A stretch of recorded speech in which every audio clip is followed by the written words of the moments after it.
interrogate Baby.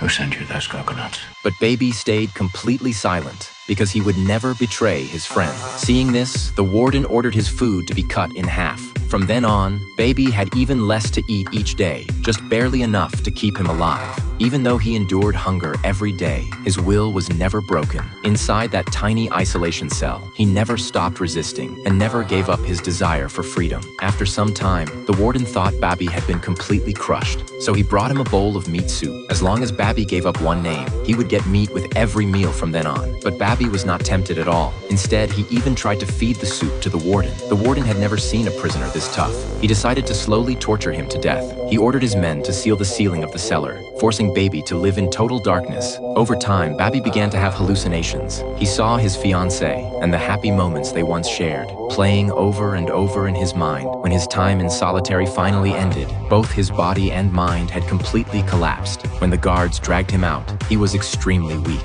There was almost no flesh left on him. By this time, Dega had become the warden's accountant. Thanks to his skill with numbers, and no longer had to do hard labor in the quarry, Dega rushed to the infirmary to see Baby. But Baby stared blankly and showed no response when spoken to. Seeing what he had become because of him, Dega was filled with deep guilt. Sorry, it's my fault you're here. As you predicted, my pills, but my wife's doing very well. She recently married my lawyer.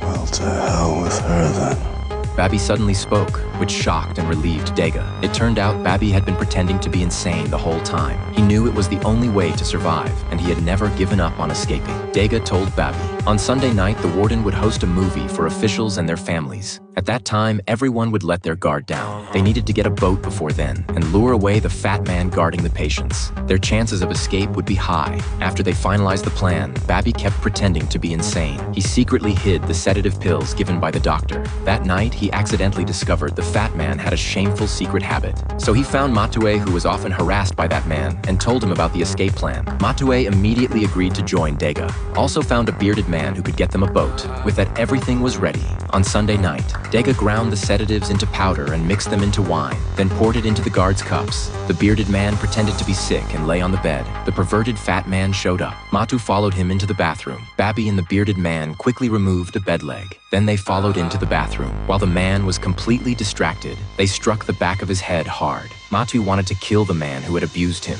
but Babi stopped him because if they killed someone and the escape failed, they would all be sent to the guillotine. At that moment, the guards downstairs heard the noise. Luckily, the guard who came to check collapsed at the doorway as the drugs kicked in. Then the three of them rushed to the first floor and knocked out the other two half-conscious guards. But what came next did not go as planned.